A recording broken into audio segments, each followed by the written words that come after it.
Un instant, territoire Sénat, et on s'y retrouve. À tout de suite.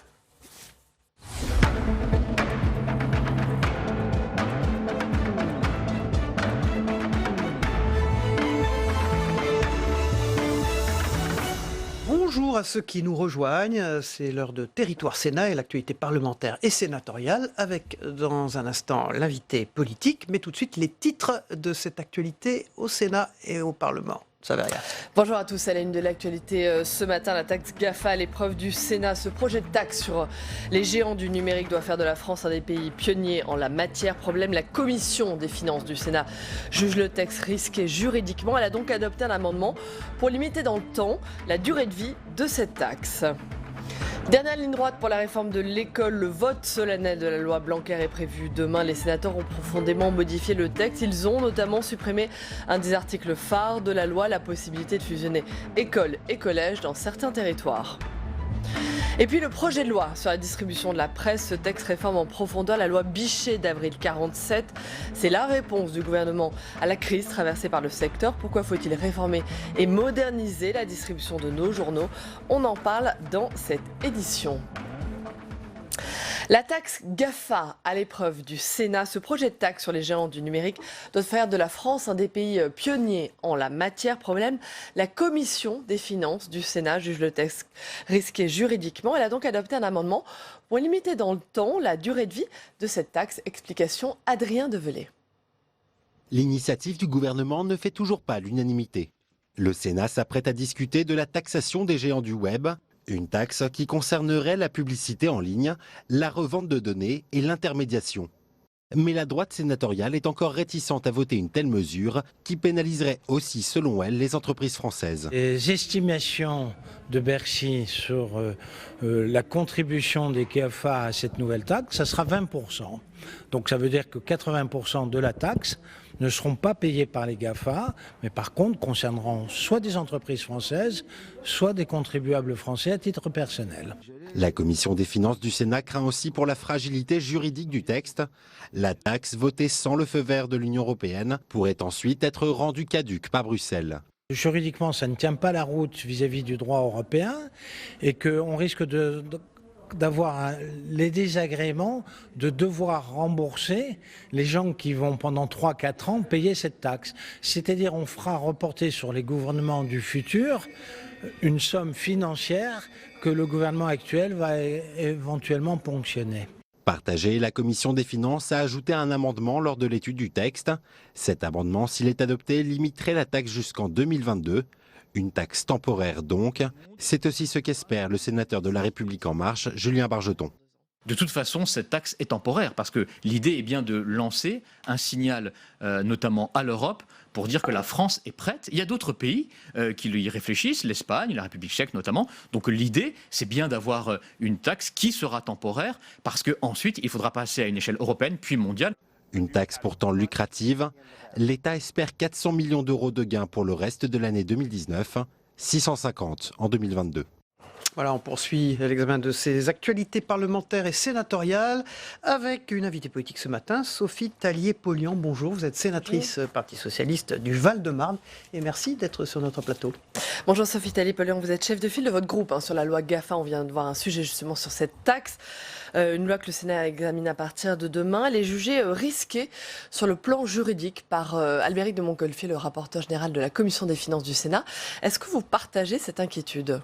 Non, je ne partage pas cette inquiétude, mais M. de Montgolfier, d'ailleurs, propose une solution pour que cette taxe soit peut-être moins risquée. Donc on espère que le ministre, sur le banc demain, nous rassurera sur cette question. Mais il ne me semble pas que c'est la question majeure aujourd'hui de ce texte de loi. Quelle est la question majeure sur ce texte de loi ? Pour moi, il y a deux questions majeures. La question majeure, d'abord, ce texte de loi, on parle beaucoup de taxe GAFA, mais il y a deux articles. L'article sur la taxe dite GAFA et puis un article qui diminue la baisse de l'impôt sur les sociétés. Donc finalement, ce projet de loi, c'est avant tout une première manière de financer les mesures qui ont été annoncées par le président de la République pour tenter de résoudre la crise des gilets jaunes. Et à ce titre, je pense qu'il faut vraiment à ce moment souligner que son premier modalité de financement qui nous satisfont plutôt parce que on demande aux entreprises de participer pour que la justice fiscale soit de meilleures factures. On demande aussi notamment aux géants du numérique qui payent très très peu d'impôts, donc ça nous semble aller dans la bonne voie. Mais par contre, c'est largement insuffisant pour financer l'ensemble de ces mesures. Et donc on reste sur notre fin. Comment 7,4 milliards d'euros qui ne sont pas encore financés sur les mesures annoncées en décembre. Je ne vous parle même pas des mesures annoncées le 25 avril. Au total, ça fait 17 milliards en effet. Voilà, donc il est temps là-dessus qu'on puisse nous répondre pour nous dire si effectivement ce sera uniquement 1,4 milliard sur les sociétés, puis tout le reste sur les contribuables ou sur des baisses de financement des services publics. Oui, ça c'est des vrais sujets qui intéresseront les Français. Pour revenir sur cette loi GAFA, sur cette taxe qui est donc examinée demain, on en parle, la Commission des finances, pour sécuriser justement juridiquement le texte, a adopté un amendement qui en fait que la taxe va disparaître en 2022. À quoi sert une taxe si elle disparaît au bout de 2 ans ? Alors moi je suis défavorable à cet amendement et avec le groupe socialiste, nous nous opposerons à cet amendement. Il nous semble important de poser le principe d'une taxe sur les géants du numérique. Ça va pas assez loin. Ça, parce que c'est l'initiative du gouvernement. On soutient l'initiative du gouvernement tout en disant qu'elle ne va pas assez loin parce que finalement le problème de sous-taxation des entreprises multinationales ne s'arrête pas au numérique. Je pense à une célèbre marque qui vend des cafés en vous inscrivant le prénom dessus, qui organise son absence de rentabilité en France pour ne pas être imposée, alors qu'on voit des cafés ouvrir à tous les coins de rue. Donc c'est une toute petite partie du problème qui est traitée. Néanmoins, Bruno Le Maire, le ministre de l'économie et des finances, compte sur l'effet d'entraînement. On peut se féliciter que notre pays soit justement chef de file, soit leader sur de telles questions de taxation des géants du numérique. Mais ça fait 2 ans que moi je suis parlementaire, ou presque, et 2 ans qu'on propose à plusieurs reprises à Monsieur Le Maire effectivement d'adopter tel ou tel amendement que nous avons proposé dans la loi de finances ou dans d'autres lois pour faire en sorte d'enclencher quelque chose. Jusqu'à présent, Monsieur Le Maire nous disait « mais non, je vais mettre la pression en Europe, vous allez voir ce que vous allez voir, etc. » Bon, on a vu ce qu'on a vu, c'est-à-dire qu'il n'y est pas parvenu. Donc bon, après quand même une prise de conscience de cet échec, nous sommes favorables, nous sommes contents que enfin la France prenne l'initiative pour faire en sorte de mettre la pression sur nos partenaires européens en disant oui, c'est possible, et aussi pour aider les démarches de l'OCDE qui vont également dans ce sens. C'est pourquoi le fait que cette taxe, dans l'esprit, soit limitée dans le temps me semble bonne. Cependant, il ne faudrait pas inscrire une date sans avoir de certitude que les négociations internationales n'auront pas abouti à cette période-là. Donc c'est pour ça que nous sommes opposés à inscrire une date, mais effectivement, dans l'esprit, pour nous, cette taxe ne sera vraiment efficace que lorsqu'elle sera validée par tous les pays de l'OCDE. Justement, pour finir sur ce sujet, vous regrettez que la France y aille seule, sans partenaire européen. Vous dites, c'est néanmoins bien qu'elle commence, il faut bien commencer quelque part. Non, moi je trouve que c'est bien que la France y aille seule. Mais si vous voulez, on a perdu 2 ans. Parce que Monsieur Le Maire a fait semblant ou a voulu penser qu'il serait le plus fort et qu'il obtiendrait notamment de nos voisins allemands et d'autres pays comme l'Irlande qui mettent en œuvre leur développement sur la mise en concurrence avec des pays comme le nôtre. Donc il était plus que temps de se rendre compte. Mais ce que j'observe, c'est quand même que dans toutes les autres pans de la politique européenne, le gouvernement ne prend pas la mesure de cet échec-là et qu'il faut aller plus loin, plus vite et trouver d'autres partenaires en Europe. On va maintenant parler d'un autre sujet, la réforme de l'école. C'est la dernière ligne droite pour ce projet de loi qui sera voté solennellement demain au Sénat. Les sénateurs qui ont profondément modifié le texte, ils ont notamment supprimé un des articles phares de la loi, la possibilité de fusionner école et collège dans certains territoires. Explication Samia Dechir. Le Sénat reste opposé à la fusion école primaire et collège. Supprimée en commission, cette mesure de la loi Blanquer est revenue dans l'hémicycle par un amendement du sénateur LR Jacques Grosperrin. Il proposait d'ajouter des garanties comme le maintien d'un directeur par site ou l'accord des collectivités territoriales concernées pour toute modification de l'implantation des classes. Pas suffisant pour apaiser les tensions après des mois de polémique, a jugé le ministre de l'Éducation. Je ne peux que constater les malentendus qui se sont installés autour de cette idée. Et il n'y aurait rien de pire que de l'abîmer au travers d'un malentendu. Donc nous avons clairement le sentiment qu'il y a besoin de temps, de maturation. Et s'agissant de cet amendement, je dirais à mon tour sagesse. La commission de la culture et de l'éducation a elle aussi émis un avis de sagesse. Cela veut dire qu'elle ne se prononce pas et s'en remet au vote des sénateurs. Et les sénateurs ont été nombreux à s'y opposer. Cela partait d'un texte à l'origine qui était une erreur, pour ne pas dire d'une connerie. Et une connerie, même réécrite, c'est un peu meilleur, mais c'est pas beaucoup mieux. Vous ne vouliez pas de loi Blanquer. Ben écoutez, vous aurez une loi Blanquer 1 et je vous invite rapidement à déposer une loi Blanquer 2. Donc revenez avec un second texte et traitons enfin tous ces sujets, mais après la plus vaste concertation possible. Devant les nombreux appels à voter contre, Jacques Grosperrin a finalement retiré son amendement. La fusion école primaire et collège est donc supprimée du texte par les sénateurs. Pas opposé sur le fond, il réclame d'abord une concertation des acteurs concernés. Cette possibilité de fusionner école et collège dans certains territoires, elle était mal pensée, mal expliquée, pas nécessaire cette mesure ? Alors, il y a un certain nombre d'expérimentations qui ont lieu dans des territoires. Il eût été normal, logique, si ce gouvernement ne procédait pas par coup de force, etc., de prendre le temps de l'évaluation de ces expérimentations qui ont plusieurs années de réalité. Donc, on peut vraiment voir quels sont les points forts, quels sont les points faibles. Après évaluation, rentrer en discussion avec la communauté éducative et voir comment les choses peuvent se faire. Mais là, ça s'est fait, alors que le titre du projet de loi, c'est l'école de confiance, mais là, ça s'est fait sans qu'il n'y ait aucune confiance possible. C'est-à-dire que ça a été introduit par un amendement au Parlement, par les collègues députés, sans aucune étude d'impact, donc sans prendre le temps. Donc ça a suscité un émoi pas possible, parce que derrière, évidemment, il y a la crainte de fermeture d'écoles dans les zones rurales. Et comme on a, en général, dans ce gouvernement, à chaque fois, la tentation de nous parler rationalisation, mutualisation, mise ensemble de services pour générer des économies, alors vous imaginez bien que dans la communauté éducative, ça a été l'émoi et la crainte qu'on utilise ces quelques expérimentations qui marchent pour accélérer les fermetures d'écoles en milieu rural. Voilà. Sur d'autres parties du texte, la droite sénatoriale a voté plusieurs mesures symboliques, notamment par exemple la suspension des allocations familiales pour les parents d'élèves absentéistes ou encore l'interdiction des signes religieux lors des sorties scolaires. Quelle est votre position sur ces mesures ? Alors sur l'interdiction des signes religieux lors des sorties scolaires, à partir du moment où on considère que ce sont bien à des parents qu'on demande d'accompagner leurs enfants. Ce ne sont pas des agents publics, on ne les pose pas en situation d'être des agents publics. D'ailleurs, on ne vérifie aucunement leur casier judiciaire, s'ils ont des compétences, en clair, etc. c'est l'interdiction du port du voile pour les accompagnants. En clair, si on a une maman qui porte un voile et une maman qui porte pas un voile, elle reste une maman qui porte un voile et une maman qui porte pas un voile. Et donc, il faut, comme on leur demande de participer en tant que maman ou en tant que papa, il n'y a aucune raison d'interdire à une et d'autoriser l'autre. Les mamans, devant les sorties des écoles, elles sont là dans ce qu'elles sont, dans leur identité, dans leur personnalité. Donc, ce serait quand même incroyable de dire à un tel « Ah ben non, vous ne pouvez pas parce que vous vous habillez comme ça. Ah ben non, vous pouvez... » On n'est pas dans l'enceinte scolaire, on n'est pas agent public. Mais bien sûr. Et puis, si vous voulez, moi je vis dans un quartier, mes enfants fréquentent une école où toute cette diversité s'exprime. Il n'y a jamais eu de question sur ce sujet. Et c'est quoi, finalement, être un parent qui accompagne ? C'est aider à traverser la rue, monter dans le bus scolaire. Enfin, je veux dire, il faut que l'école soit aussi un peu une école où on vive les uns avec les autres. Et puis voilà, sans se poser des tas de questions. Parce que derrière, qu'est-ce qu'il y a ? Il y a encore une fois une stigmatisation. Et sur la suspension... Ce sont des parents qui accompagnent des enfants à traverser la rue. Et sur la suspension des allocations familiales pour les parents d'élèves absentéistes, est-ce que ça, c'est pas les parents d'élèves qui sont absentéistes, c'est les élèves absentéistes. Mais on suspend les allocations familiales pour leurs parents. Écoutez, pour moi, on ne résout pas des difficultés dans les familles en leur rajoutant des difficultés.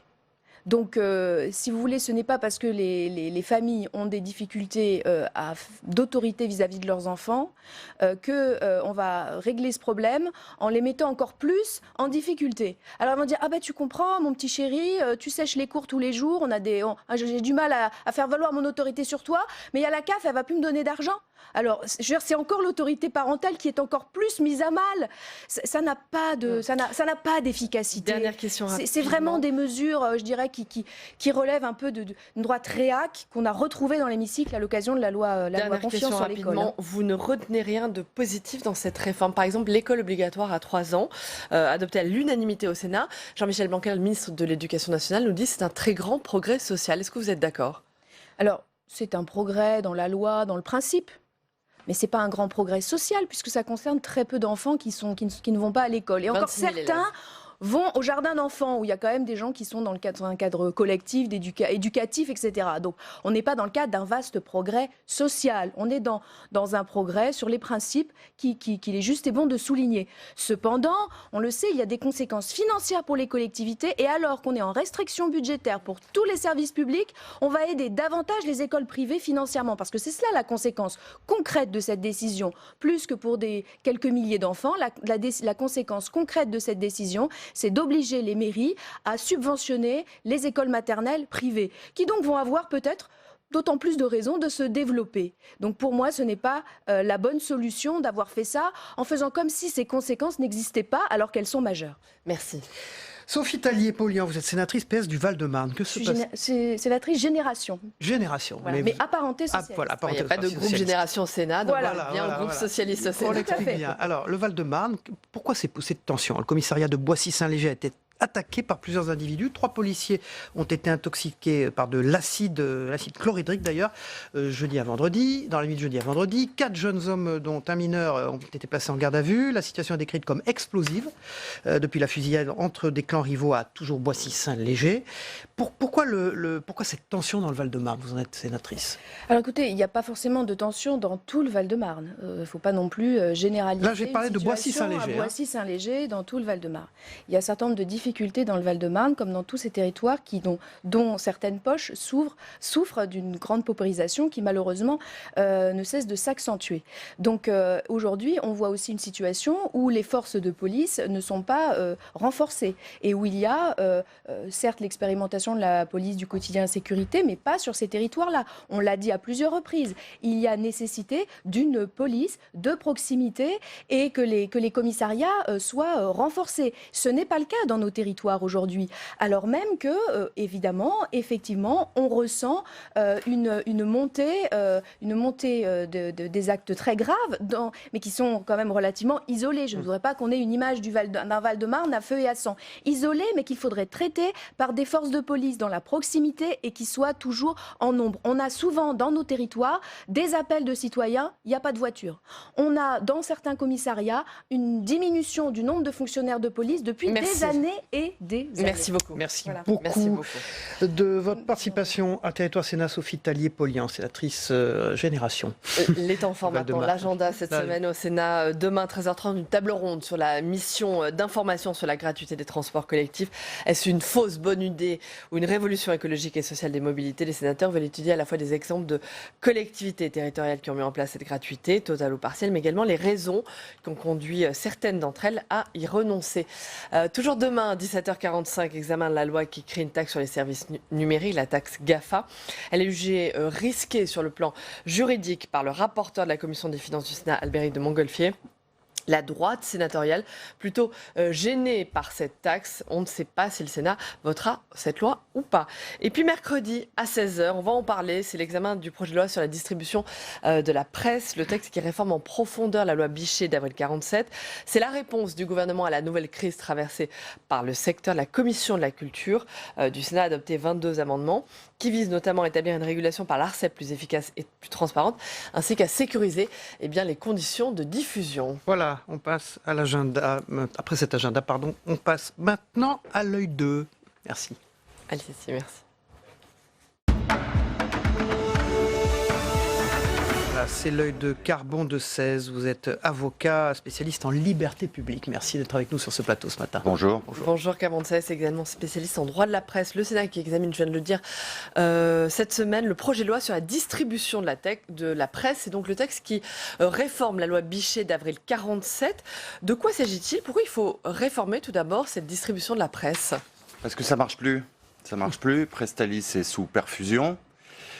Et puis les ventes de journaux sont en chute libre. Le maillage territorial, donc si vous voulez, le dernier degré de distribution est remis en cause, d'où l'intérêt que porte le Sénat à cette réforme. Et puis ça coûte de plus en plus d'argent et ça ne prend pas en compte l'arrivée du numérique. Et puis il y a un problème, vous l'avez évoqué à l'instant, sur le conflit entre les autorités qui sont en charge, d'où le fait que la réforme prévoit que ce soit l'ARCEP, c'est-à-dire l'autorité de régulation. Alors des télécoms. on va en parler dans le détail, mais tout d'abord sur les lignes générales de ce projet de loi, c'est donc la réponse du gouvernement à la crise qui est traversée par le secteur. La distribution de la presse, aujourd'hui, elle doit se réinventer? Oui, complètement. Si vous voulez, la loi de 47 qui obéissait aux objectifs nobles du Conseil national de la résistance, aujourd'hui rencontre ses limites parce que précisément les conditions d'indépendance ne sont plus réunies et la pression économique et l'ouverture à la concurrence font que cette loi est devenue obsolète. En clair, hein, le projet de loi prévoit une ouverture du marché sous des critères stricts. Qu'est-ce que ça veut dire? C'est pas une ouverture normale? Non, c'est pas une ouverture normale, c'est-à-dire qu'elle obéira à des critères qui sont des critères qui visent à garantir l'indépendance du réseau de distribution. Pourquoi ? Parce que l'obsession du Conseil national de la résistance, c'était de faire suite à un monopole qui existait avant la guerre, un monopole de la maison Hachette sur la distribution, et que par conséquent, ça nuit à un principe fondamental, c'est-à-dire le pluralisme, qui est un principe qui est même reconnu constitutionnellement. Alors, quelle est la position du Sénat, de la Commission de la Culture sur ce projet de loi? La Commission de la Culture a adopté 22 amendements, vous l'avez évoqué tout à l'heure, notamment pour établir une régulation par l'ARCEP qui serait plus efficace et plus transparente. Oui, plus transparente parce que c'est le rapport de M. Schwartz, le conseiller de la Cour des comptes, à qui on a demandé de réfléchir à cette réforme. D'abord parce qu'il y aura plus ce conflit entre les deux autorités qui ont la main actuellement. Et ensuite parce que le grand débat, c'est de savoir si un gouvernement peut avoir la tentation de mettre la main sur la distribution de la presse et donc précisément sur la façon dont celle-ci est distribuée et reçue et par conséquent comment l'opinion se forme dans un pays. Alors une dernière question, qu'en est-il de la responsabilité des plateformes numériques? C'est aussi un des sujets d'inquiétude, on l'a vu de la Commission de la Culture du Sénat. Oui, c'est un très beau sujet et le grand sujet, à mon avis, de cette réforme, c'est de savoir si on va pouvoir contraindre les plateformes numériques à dévoiler leurs algorithmes, les algorithmes qui font que vous tombez sur tel ou tel article de tel ou tel média. On peut les forcer à ça, c'est possible? On peut les forcer à dévoiler les algorithmes, c'est-à-dire précisément à vérifier s'il y a une transparence dans le choix des articles qui sont soumis au lecteur. Très bien, merci beaucoup. Merci pour cet éclairage. Merci beaucoup pour cet éclairage carbone de 16. Eh bien, on va passer tout de suite à la revue des unes de la presse quotidienne régionale dans un instant. À tout de suite.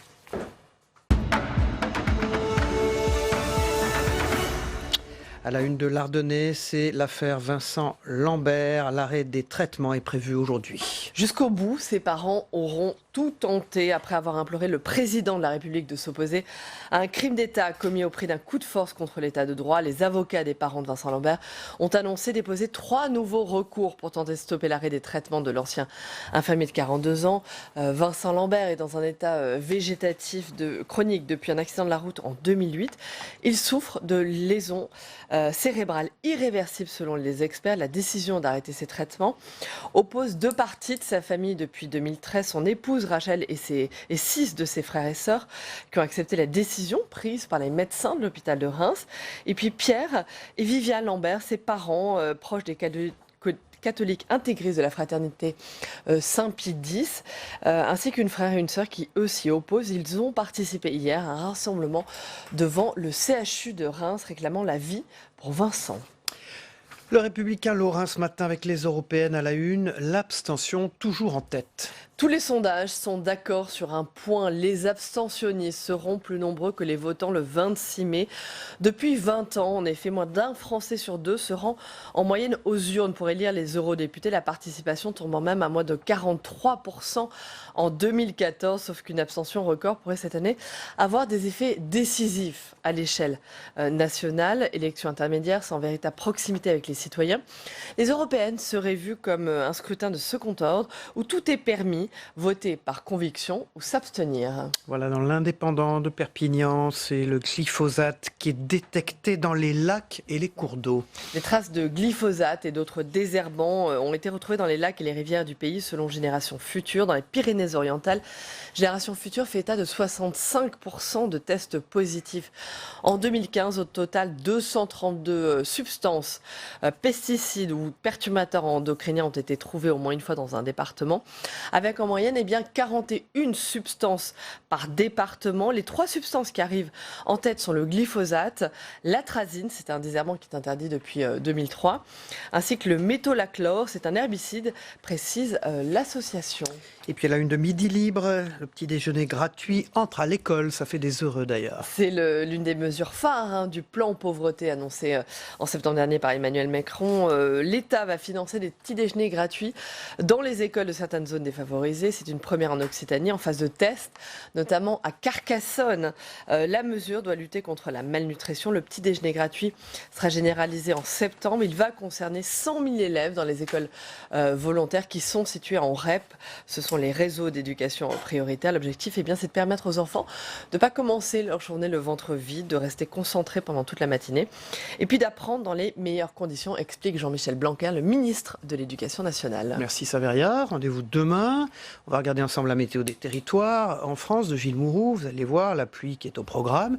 Ensuite, on regarde ensemble le Zap Matin de Christophe Combarieux avec ce qui s'est passé dans les matinales d'infos chez nos confrères ce matin, mais également dans les journaux télévisés et les émissions politiques ce week-end. On se retrouve juste après. À tout de suite. Très bonne journée et à demain. La météo vous est présentée par l'Assemblée des départements de France.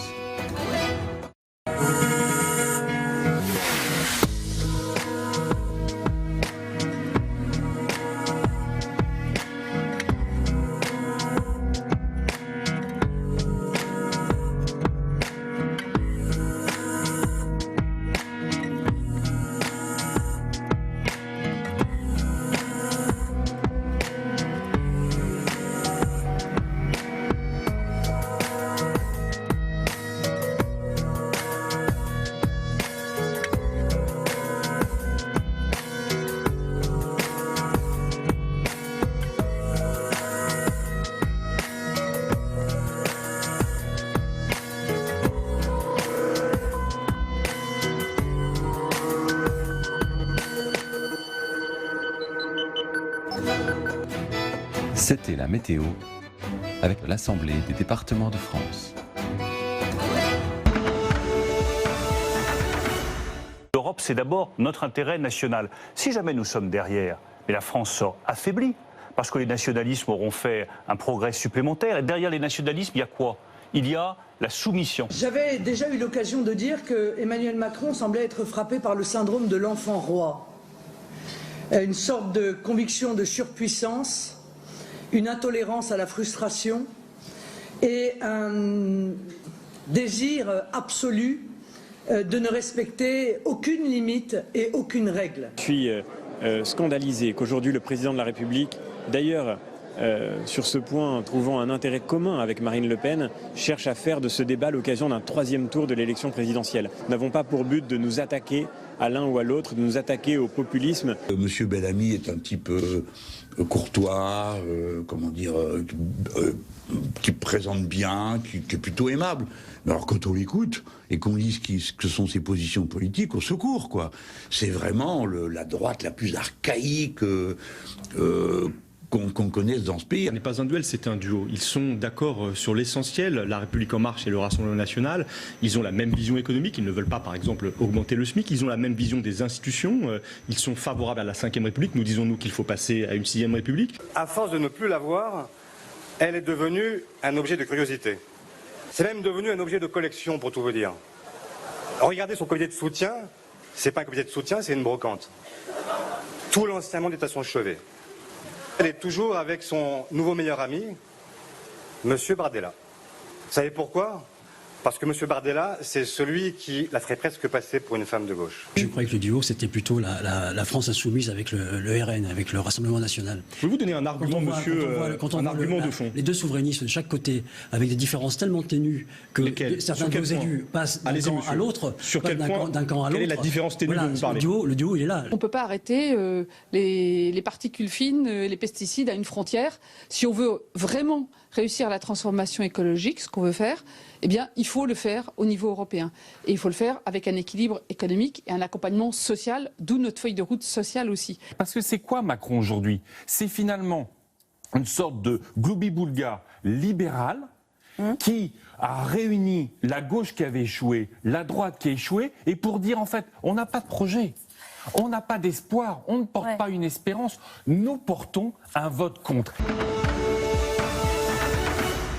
Voilà le Zap Matin de Christophe Combarieux. Demain, c'est Gilbert Collard du Rassemblement National qui sera notre invité politique dans Territoire d'Info. Ici là, je vous souhaite une très bonne journée. Merci de votre fidélité. On se retrouve demain aux mêmes heures. Au revoir.